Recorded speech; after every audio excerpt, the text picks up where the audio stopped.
नमस्कार, आप देख रहे हैं खबर समय। कैमरा पर्सन शुभम अग्रवाल के साथ मैं मनु कृष्णा इस वक्त सिलीगुड़ी थाना के ठीक सामने मौजूद है। मेरे साथ इस वक्त प्रिया रुद्र है। प्रिया रुद्र के बारे में मैं आपको बता दूं कि एक एनिमल लवर है। जहां कहीं एनिमल को ये तकलीफ में देखती है, इनकी भावना जाग जाती है, साथ ही जाग जाती है इनका आक्रोश। आज कुछ ऐसा ही वाकया इनके साथ हुआ और मजबूरन इन्हें भाजपा प्रत्याशी के खिलाफ एफआईआर दर्ज करना पड़ा। मैं आपको यह भी बता दूं कि थाना के ठीक हम सामने मौजूद हैं और इस विषय पे हमने ड्यूटी ऑफिसर यहाँ पे उनसे जानकारी एकत्रित करने की कोशिश की। हमारे खुद इस वक्त उनसे बात हुई। उनसे हमने जब जानकारी एकत्रित करने की कोशिश की कि आखिर अपडेट क्या है जो एफआईआर दर्ज किया गया था, तो उन्होंने कहा कि इस विषय पे उन्हें कोई अधिक जानकारी मौजूद नहीं है। बड़ा बाबू के आने का इंतजार करना पड़ेगा। रुद्रप्रिया, क्या कहना चाहेंगी? देखिए आज कल रात को मेरे पास एक कॉल आया था जो कि एक लड़की रोते हुए मुझे फ़ोन करी थी और वो रोते हुए यही बोल रही थी कि ये एक या कल या परसों की बात नहीं है, ये काफ़ी सालों से जो है ये सिलसिला चल रहा है और काफ़ी सालों से ये इनका परिवार जो है सुमन सरकार जो अभी वहाँ इलेक्शन में कैंडिडेट है भाजपा के, उनके जो फैमिली है खास करके उनकी भाई और भाई की वाइफ सुमन सरकार की। हाँ जी, चंदन सरकार और ब्यूटी सरकार, ये दो लोग जो है ये एकदम सीरियल एनिमल अब्यूजर है। वो रास्ते के कोई भी एनिमल्स को मारते पीटते हैं और बहुत ही उन लोगों को आक्रोश है एनिमल्स को लेके। तो ये पिछले साल भी ये घटना घटी थी। तब हमारे साथ हमारी सहयोगी है स्निग्धा भट्टाचार्य, वो एक अलग ऑर्गेनाइजेशन चलाती है, तब उनका ऑर्गेनाइजेशन ये केस हैंडल किया था, तब मेरे पास नहीं आई थी। तो कल रात मैंने इनको भी फ़ोन किया और इनको भी बुला लिया अपने साथ और आज मैं जब गई वहाँ पर तो वो लड़की लिटरली थाना आने से भी डर रही थी क्योंकि उनको धमकी दिया गया था कि तुम अगर रास्ते में निकलेगा तो तुम्हारा क्या होगा, तुम लड़की। ये धमकी किसकी तरफ से दी गई थी? ये धमकी एज पर द गर्ल, मतलब वो लड़की के बयान के मुताबिक सुमन सरकार ने दिया है। अच्छा। और उन्होंने उनके ऊपर हाथ भी उठाने का कोशिश किया अच्छा। है। ठीक है। और ये बाद में जाके सुमन सरकार ने एक्सेप्ट भी किया, हाँ मेरे से गलती हो गई, मैं तो उनको अपनी भांजी की तरह डांट रहा था। लेकिन मेरा यहाँ एक तो मतलब मेरा क्यों, ये सभी का एक सवाल तो ज़रूर उठेगा कि एक पड़ोसी होके कैसे भांजी की तरह हाथ उठाने का कोई वो कर सकता है पड़ोसी होके, और क्या चीज़ के लिए डांट रहा था? एनिमल को वो फीड करती है, उनके राइट्स के लिए लड़ रही है इसीलिए।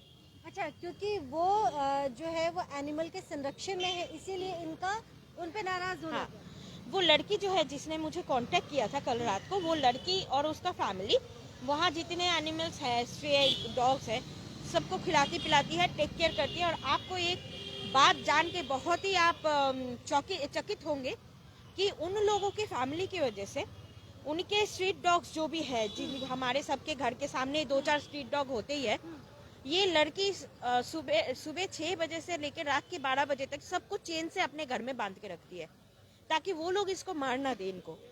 और उसके बाद सुबह मैंने 6 बजे के बाद, ये रात के 12 बजे के बाद ये खोलती है, फिर रात को सिर्फ खुला रहता है और फिर सिर्फ और सुबह को फिर बांध देती है। और ये कई सालों से ये कर रही है क्योंकि इन लोगों से बचाने के लिए। आज भी जाके हम लोगों ने सेम ही सिनारी देखा कि वहाँ पर सारे कुत्ते बंधे हुए थे, तो मैंने उनको बोला कि आप छोड़ दीजिए, क्या होता है हम लोग देख लेंगे। और मतलब उन लोगों का ये है, वहाँ पर हम लोग जब गए तो वही है, हम लोग जब मीडिया और हम लोग जब सुमन जी से बात करने का कोशिश कर रहे थे तो ही तो was very polite in the way, but his family members are coming by very aggressive way.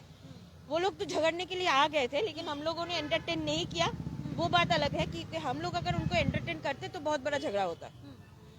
वो लोग बहुत मूड में थे झगड़ा करने के लिए। तो आपने सुमन के खिलाफ क्यों एफआईआर दर्ज किया? आपने कहा कि was very polite to you towards like other people also, तो आपने उनके खिलाफ एफआईआर दर्ज क्यों किया? देखिए उनके खिलाफ तो एफआईआर होना ही है क्योंकि उन्होंने बाकायदा अपना फैमिली को प्रोटेक्ट करने के लिए, जो भी उसके पीछे उनका रीजन है, वो लड़की को उन्होंने धमकी दिया कि तुम रास्ते में अकेली चलती हो, तुम ऑफिस वगैरह जाती हो, तुम लड़की हो, कुछ आगे तुम्हारे साथ कुछ हो जाएगा तो कौन लेगा उसका जिम्मेदारी, और उन्होंने हाथ भी उठाने का उनके ऊपर कोशिश किया।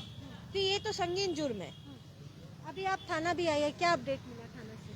जी, थाना से कोई अपडेट अभी तक नहीं मिला, क्योंकि आज तो रिपब्लिक डे भी है। सुबह से मैं जब आई थी एफआईआर करने तब भी पुलिस काफ़ी बिजी थी, और हमने उनसे बोला भी था कि एक इंक्वायरी भेज दीजिए, तब भी उन लोगों के पास अवेलेबल नहीं था, और अभी भी नहीं है, क्योंकि आज तो रिपब्लिक डे है। फिर भी देखते हैं कल तक। जैसे आप कह भी रही थी कि आपके पास कुछ कॉल्स भी आ रहे थे केस वापस लेने के लिए।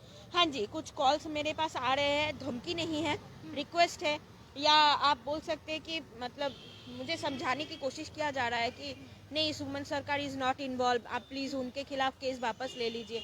लेकिन ये सुमन सरकार इज इन्वॉल्व।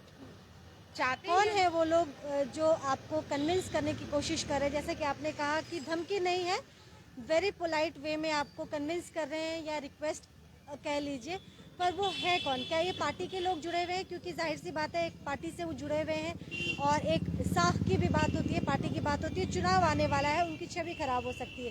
तो क्या ये पार्टी के लोग हैं या फिर उनके सगे संबंधी रिश्तेदार हैं? नहीं, पार्टी के लोग ही है, और वो यही बोल रहे हैं कि चुनाव सर पे है तो उनकी छवि खराब होगी। दीदी आप समझिए थोड़ा इनको। मैंने बोला अब जो जैसा करेगा वो वैसा ही भुगतेगा। ये पार्टी इलेक्शन उनके सर में है और वो कैंडिडेट है, ये बात तो उनकी फैमिली मेंबर्स को ज्यादा पता है हमसे। तो उनकी फैमिली मेंबर अभी क्यों ये कांड करके बैठे, बताइए? ये हमारा रिस्पॉन्सिबिलिटी तो नहीं है, उनका फैमिली का रिस्पॉन्सिबिलिटी है। और मुझे ये लगता है कहीं ना कहीं कि उनको अपनी फैमिली को हैंडल करना चाहिए था, ना कि उस लड़की को धमकी देना।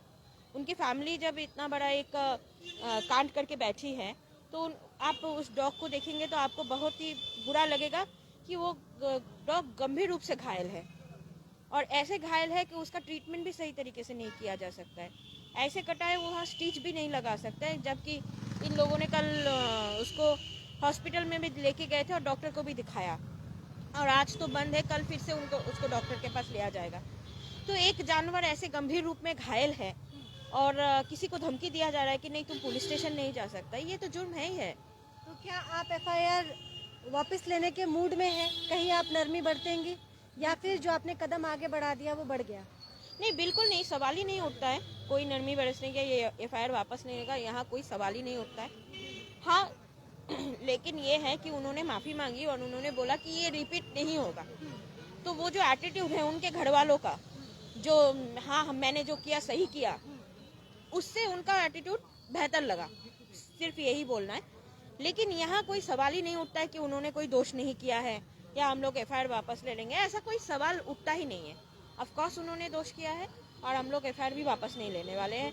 जो कानून अपनी तरीके से कार्रवाई करेगी वो करेगी, केस कोर्ट में जाएगी, हम लोग के पास जो भी एविडेंस है, प्रूफ है, हम लोग वो कोर्ट में देंगे।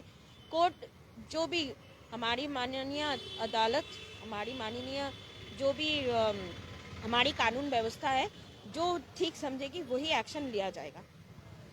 तो आपने प्रिया रुद्र को सुना, हमने शुरुआत में ही इनका परिचय दिया था कि एक एनिमल लवर है और जानवरों के हिफाजत के पक्ष में ये आवाज़ उठाती है। 21 नंबर 21 वार्ड के प्रत्याशी जो भारतीय जनता पार्टी के प्रत्याशी हैं, वो 21 नंबर वार्ड से खड़े हो रहे हैं और उनके खिलाफ एफआईआर दर्ज किया गया है। हालांकि इसमें दो नया मोड़ आया है, जो मैं आपको बता दूं कि प्रिया के पास लगातार फ़ोन कॉल्स आ रहे हैं। इन्होंने बताया कि पार्टी की तरफ से फ़ोन कॉल्स किया जा रहा है। हालांकि धमकी शब्द का इन्होंने कहीं कोई इस्तेमाल नहीं किया। इन्होंने कहा कि बहुत पोलाइट तरीके से बात किया जा रहा है और बार बार ये आग्रह किया जा रहा है, बार बार ये रिक्वेस्ट किया जा रहा है कि आपने जो एफआईआर दर्ज किया है सुमन के खिलाफ, आप उसे वापस ले लें, क्योंकि जाहिर सी बात है इससे सुमन की भी छवि खराब होगी। साथ ही साख पे जो भारतीय जनता पार्टी के साख पे भी एक प्रश्न चिन्ह लग जाता है कहीं ना कहीं। लेकिन प्रिया ने केस वापस लेने से साफ साफ इनकार किया है। लेटेस्ट अपडेट के लिए लगातार आप हमारे साथ बने रहे। फिलहाल मुझे इजाज़त दीजिए, नमस्कार।